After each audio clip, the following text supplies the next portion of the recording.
One of the great honors and treasures of my life is that I actually got to speak with Dr. Michael Heiser in 2015, and I'm going to share that conversation with you today.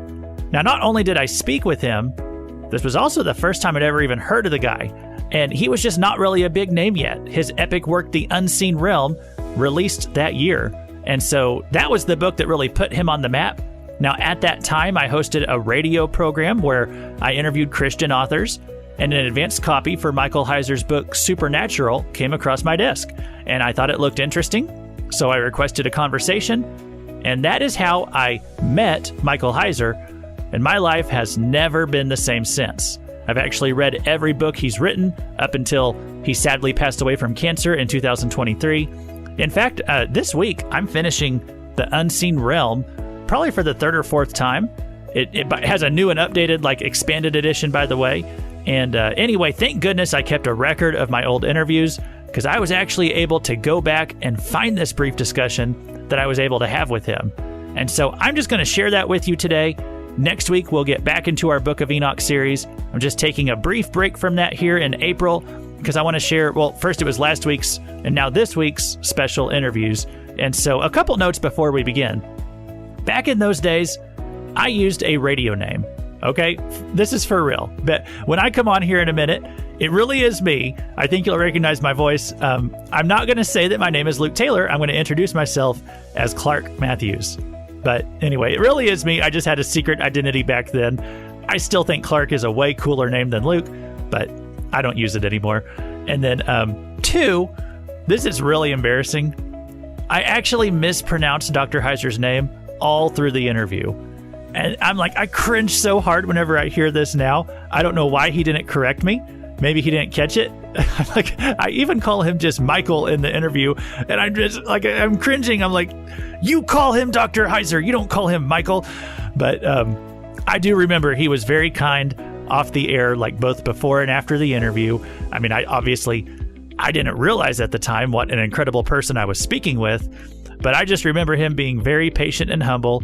I had opportunities to interview some kind of big name people back in those years, and they could be kind of pushy and rude behind the scenes. It was a disappointment sometimes. But Dr. Heiser, he was a genuinely nice guy, and I miss him. I'm super thankful to God that I really got to actually speak with him while he was on this earth. It still blows me away. As you listen to this, I think you'll hear how he influenced me.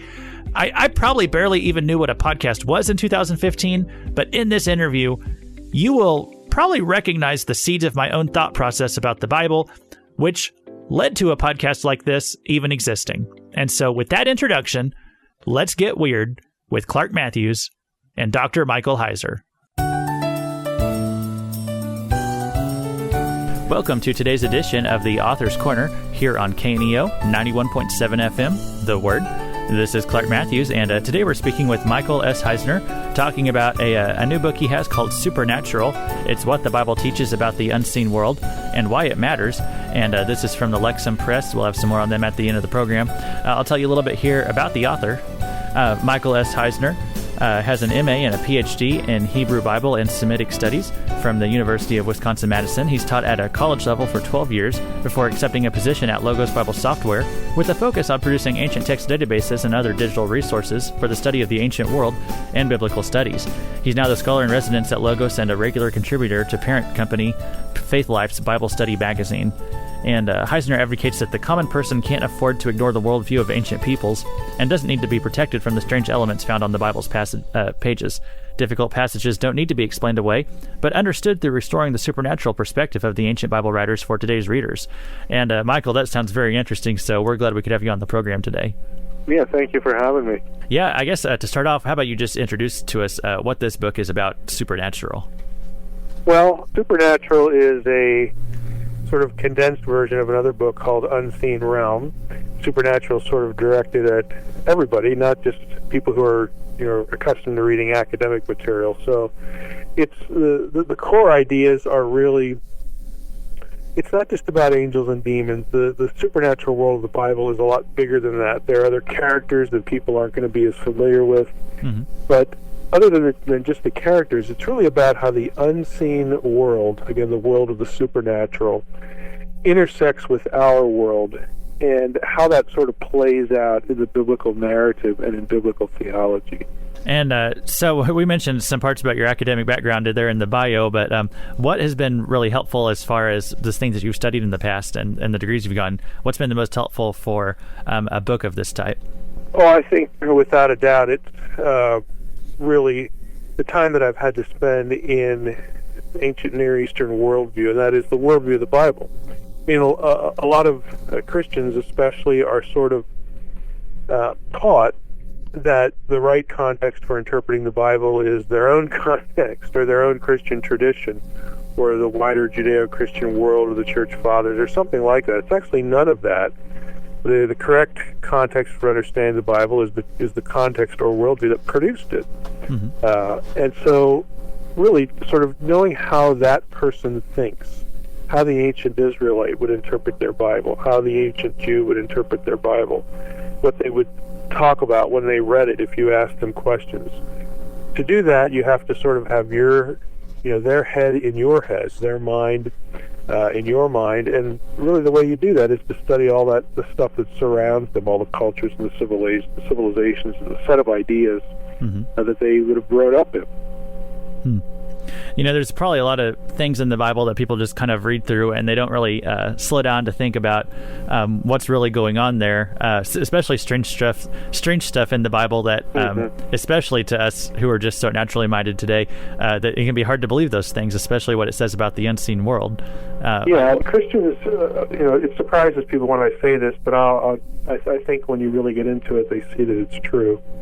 Christians are very selectively supernatural. We tend to affirm the things we need to affirm, eternity, Jesus, the deity of Christ, that sort of thing, because those are the core ideas of Christianity. But there's so much more that's going on, and a lot of it is strange. And so supernatural challenges people, just generally, but even Christians, as to whether they have a rationalistic view of their own Bible or whether they're going to embrace the things that the biblical writers actually believe. Mm-hmm. Yeah. So what are some of those things? What are some examples you could give us? Well, one of my favorites is something I call the Deuteronomy 32 worldview. And that is in Deuteronomy 32, 8, and 9. If you have the ESV, you'll get the correct reading here because it's been updated with the Dead Sea Scrolls. But it says, when the Most High divided up the nations, he divided them up according to the number of the sons of God. But Israel is Yahweh's portion, Jacob is his allotted inheritance. Most Bibles read sons of Israel instead of sons of God. The correct reading is sons of God because, again, it goes back to the Dead Sea Scrolls. Mm-hmm. So the ESV does a nice job there, but the whole idea is when the Most High divided the nations, well, that's a reference to the Babel event. How many of us know the story of the Tower of Babel, except the part where God divides up the nations and allots them to lesser gods, to lesser divine beings than himself as a punishment. And if you go to Deuteronomy 4, 19, and 20, you get the flip side of the coin where the gods themselves are allotted to the nations. And this is the Old Testament explanation for why other nations worship other gods, why there are pantheons. And for the whole rest of the Old Testament, that plays out in something theologians like to call cosmic geography, where the notion that there are places on earth under dominion of other divine beings that turn out in the biblical story to be hostile to the God of Israel and to the people of God. And so there's this, again, supernaturalistic sense where this unseen world is dominating, not only intersecting, but really dominating and affecting what we can do down here. And for the rest of the Old Testament, even on in the New Testament, it's Israel against the nations, Yahweh against the other gods. And so that just informs a dozen or so kind of strange biblical passages where they're parsable, they're understandable if you go back to this idea that there are certain places just under dominion of hostile supernatural forces. Mm-hmm.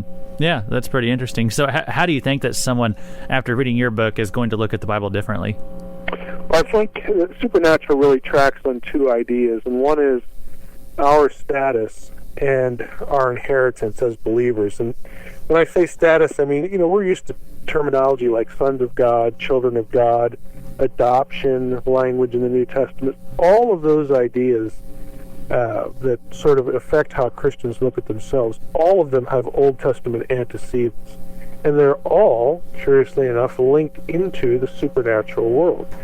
So I think the book will give believers a better sense of who they are in terms of how God looks at them. God's original intent was to have a human family living with his divine family, the sons of God that were before creation, according to Job 38, on earth, with him there present as well. Mm-hmm. So again, we don't usually think of things like this when we think of Christianity and the doctrines of people are familiar with, but they all again have supernatural antecedents, and our inheritance will be the nations that are now under dominion. This is why the book of Revelation says, "To him that overcomes, I will set over the nations."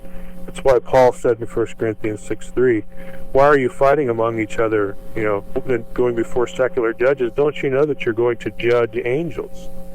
These throwaway lines in places in the Bible that really, they don't really have any impact on how we look at ourselves as believers and our destiny, unless we have this supernaturalistic Old Testament framework in view. Yeah.